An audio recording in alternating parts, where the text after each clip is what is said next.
Kienu 3 ijiem tal-biża' ta' moħqrija u ta' tbatija, bla ikel u xorb, fid-dlam, fil-kesħa, fl-umdità, imdawra bil-ġrieden u briħa insapportabbli.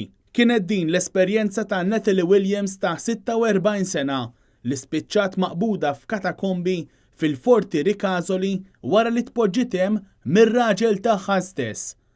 L-aħħar darba li deret il-mara kien il-ġimgħa fl-4 ta' wara nofsinhar fiż-Żejtun. Iżda wara 3 ijiem u wara li nħareġ avviż mill-pulizija għall-informazzjoni dwar il-mara, it-tnejn instabet f'kamra mħaffra fil-blat. Kollox beda meta it-tnejn filgħaxija ir-raġel tal-mara, Roddy Williams mis-Seychelles, intlemaħ mill-qraba ta' Natalie Williams fit-triq is-Salvatur fil-Kalkara. Kien hawn kif jidher f'dan il-filmat li kiseb Net News li waqt li l-qraba bdew jistaqsuh fejn kienet Natalie u waqt li hu baqa' ma weġibx, huma rabtuh b'ħabel biex ma jaħrabx u ssejħu l-pulizija fuq il-post. Kien hawn li r-raġel ittieħed lassa u aktar tard ammetta li kienu li ħeba lil-mara f'toqba fiż-żona ta' Ricasoli.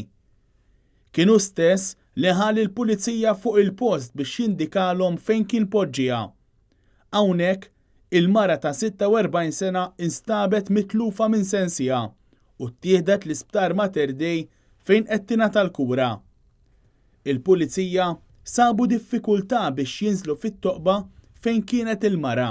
Ma kienitx la marbuta u lanqas imsakra iżda minn dan il-post huwa diffiċli ħafna li toħroġ minħabba jekk ma jkollokx id-dawl u għaldaqstant għalhekk huwa importanti li wieħed ikollu torċ. Ukoll hija diffiċli b'torċ aħseb wara tkun hemmhekk mitlufa minn sensik bla dawn bla xejn kemm hu diffiċli aktar biex toħroġ minn din it-toqba. Il-post jirriżulta li hu frekkwentat ħafna mill-persuni li jabbużaw mid-droga. Sorsi li tkellmu ma' Net News qalulna li r-raġel matul dawn it-3 ijiem kien qed iżur il-mara fit-toqba fejn poġġiha. Net News jinsab infurmat ukoll li Natalie Williams kienet ilha tiġi medda mir-raġel tagħha u minkejja li rrappurtat mal-pulizija ma ttieħdu l-ebda passi. Dan il-każ qed ikun trattat bħala attentat ta' qtil u r-raġel inżamm arrestat waqt li mistenni jitressaq il-qorti fil-ħin li ġej. Dwar il-każ infetħet inkjesta mmexxija mill-Maġistrat Joe Mifsud. Sa dan it-tant fatt interessanti hu li f'dan il-post imwarrab fil-Kalkara, fl-istess post fejn instabet Natalie Williams fiż-żona ta' Ricasoli fl-1908 kważi 100 sena ilu tifel kien qatel lil kuġinuh ta' 10 snin. Il-każ kien wieħed ċokkanti hekk kif il-vittma Giuseppe Maria Seguna kien qala xeba f'dan il-post minn kuġinuh u tħalla fl-istess post għal jumejn.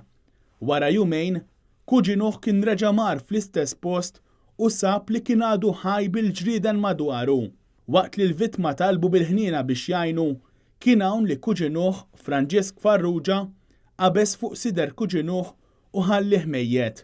Wara aktar minn sena u 8 xhur mill-każ, Francesc Farrugia kien ammetta u tkellem dwar il-qtil.